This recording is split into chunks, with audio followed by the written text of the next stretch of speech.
آج جو لوگ دنیا میں بھیک مانگتے ہیں ان کی بیٹیوں کے دوپٹوں میں بھی چمڑے کا پیون نہیں ہے، لیکن مالک جنت، مالک کوثر، مالک کونین کی شہزادی، ان کے دوپٹے میں ایک پیون اونٹ کے چمڑے کا ہے۔ آخر پوچھنا چاہتا ہوں، یہ فقر و فاقہ کی زندگی کیوں تھی؟ کیوں تھی؟ اس کی وجہ سیدہ فاطمہ اور نبی کے گھر والوں نے اس شان کی زندگی کو گزار کر ہماری غربت پر اپنی سنت کا پردہ ڈال دیا ہے کہ اگر کسی کے گھر میں مہینے بھر چولہا نہیں جلے گا تو کوئی یہ نہیں کہے گا کہ اس کے گھر میں چولہا نہیں جلتا یہ نکما ہے، بلکہ جس کے گھر میں چولہا نہیں جلے گا وہ فخر سے کہہ سکے کہ آج میں نے اپنے نبی کی سنت پر اور آل نبی کی سنت پر عمل کیا ہے۔ اگر کسی کی بیٹی کے دوپٹے میں پیون ہوگا تو لوگ اس کی غربت کا مذاق نہ اڑا سکیں گے، بلکہ اس غربت پر اللہ اکبر نبی اور آل نبی نے اپنی سنت کا پردہ ڈال دیا ہے۔ اگر پیون میں کسی کی بیٹی جائے گی تو لوگ یہ نہ کہیں گے کہ اس کی بیٹی کے پاس کپڑے نہیں ہیں، بلکہ لوگ یہ کہیں گے دیکھو اس صدی میں بھی کوئی سیدہ کی سنت پر عمل کرنے والا موجود ہے۔ اللہ اکبر۔ جانتے ہیں کیا ہوا؟ جب سیدہ فاطمہ الزہرا کے دوپٹے پر چمڑے کا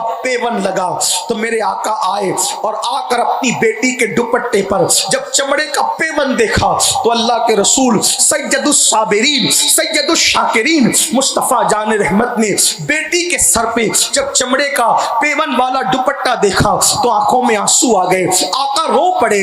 اللہ اللہ، ماں میرے آقا روئے تو مولائے کائنات بھی رو پڑے، سیدہ فاطمہ بھی رو پڑی۔ اس وقت میرے آقا نے اپنی بیٹی کو یہ کہہ کے تسلی دی، اے فاطمہ رو نہ، رونے کی ضرورت نہیں میری بیٹی۔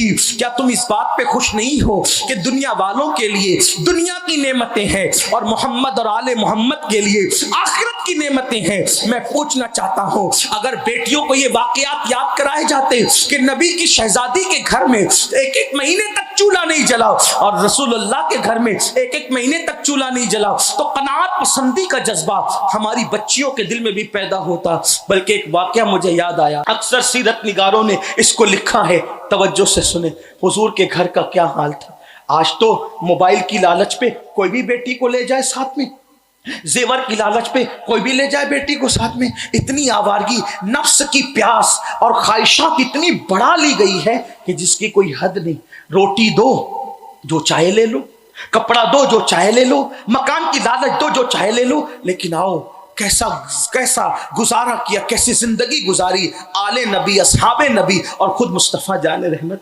ایک مرتبہ دوپہر کا وقت، چلچلاتی دوپہر کی دھوپ، اس چلچلاتی دھوپ میں اللہ کے رسول علیہ السلام اپنے گھر سے نکلے باہر چلچلاتی ہوئی دھوپ میں، تو دیکھا دونوں یار، دونوں وزیر صدیق اکبر اور فاروق اعظم کھڑے ایک دوسرے سے باتیں کر رہے ہیں۔ آقا نے دونوں کو سلام کیا اور سلام کرنے کے بعد دونوں یاروں سے پوچھا اتنی دوپہر کی چلچلاتی دھوپ میں تم دونوں کیا کر رہے ہو؟ صدیق اکبر فاروق اعظم نے اس کی آقا ہمارے گھر میں کہیں دن کا فاقہ ہے، اب بھوک برداشت کے باہر ہے۔ یا رسول اللہ، بھوک برداشت کے باہر ہے، اب بھوک برداشت نہیں ہوتی، اس لیے ہم نے سوچا کہ کسی کے گھر جائیں اور جا کر کے وہاں کھانا کھا لیں تاکہ اب برداشت نہ ہونے والی بھوک کا خاتمہ کر دیں۔ لیکن پھر دونوں نے کہا آقا ہمارے ماں باپ آپ پہ قربان۔ یا رسول اللہ، اتنی چلچلاتی دھوپ میں تو آپ بھی گھر سے باہر نہیں نکلتے دھوپ کے وقت، آپ دھوپ کے وقت تو کیوں باہر نکلے؟ اللہ کے رسول علیہ السلام نے فرمایا میرے گھر میں ایک مہینے سے چولہا نہیں جلا ہے اور مجھے بھی بھوک کی شدت نے گھر سے باہر کیا، میں بھی چاہتا ہوں کہ کسی کے گھر جاؤں۔ حالانکہ حضور خود کہتے ہیں میں اپنی راتیں اللہ کے ساتھ گزارتا ہوں، وہ کھلاتا بھی پلاتا بھی ہے، لیکن آج حضور بتانا چاہتے ہیں اپنے صبر کو، کیونکہ حضور علیہ السلام کا وہ معجزہ ہے اور یہ تعلیم امت کے لیے ہے۔ کسی کے گھر میں بھی جانے کے لیے نکلا تھا کہ کسی کے گھر جا کے کچھ کھاؤں گا، دونوں یاروں کو ساتھ لیا، ایک صحابی کے گھر گئے۔ جب وہاں پہنچے ان کو پتہ چلا کہ آقا آئے ہیں تو میرے آقا علیہ السلام کو انہوں نے طرح طرح کی کھجوریں سجا دی۔ اس کی آقا ایک بکری کا بچہ گھر میں ہے، میں اس کو ذبح کر کے کھانا بنواتا ہوں۔ میرے آقا علیہ السلام اتنا نوش فرما لیں، آپ کھجوریں نوش جان فرمائیں، میں بکری کا بچہ ذبح کرتا ہوں. بکری ذبح کی اور بکری ذبح کر کے کھانا تیار کیا اور بکری کا گوشت کا سالن اور روٹی. اس کو سید الطعام کہا گیا ہے، کھانوں کا سردار ہے.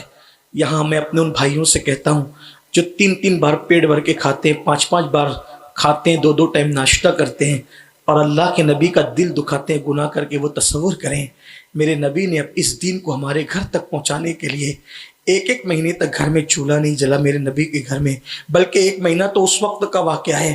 ام المومنین تو یہاں تک کہتی ہے 1 چاند دکھتا ختم ہوتا، حضور کے گھر میں چولہا نہیں جلتا. دوسرا چاند دکھتا وہ بھی ختم ہوتا، حضور کے گھر میں چولہا نہیں جلتا. تیسرا چاند دکھ کر وہ بھی ختم ہو جاتا. 3 مہینے ہو جاتے حضور کے گھر کے چولہے سے کبھی دھواں نہیں نکلتا. جس کی نعمتیں پوری کائنات کھاتی ہو، آسماں خوان، زمیں خوان، زمانہ مہمان، صاحب خانہ لقب کس کہتے رہتے ہیں. یہ کیوں فقر فاقہ تھا؟ صرف ہمیں حوصلہ دینے کے لیے، ہماری غریب بیٹیوں کو حوصلہ دینے کے لیے کہ غربت کی وجہ سے ہم اپنی عزت کا سودا نہ کریں. جب میرے آقا علیہ السلام اپنے دونوں یاروں کو ساتھ لے کے نکلے اور کھانا تیار ہو گیا، کھانا سامنے آیا تو صاحب کھانا کھانے کو دیکھتے ہیں اور آقا کا چہرہ دیکھتے ہیں. دونوں یار سوچتے ہیں حضور شروع کریں تو ہم شروع کریں. اتنے میں وہ میزبان رسول کہتے ہیں آقا اب شروع کریں نا، کھا لیں حضور. تو میرے آقا رو پڑے. آقا رو دیے. عرض کی حضور کیوں رو رہے ہیں؟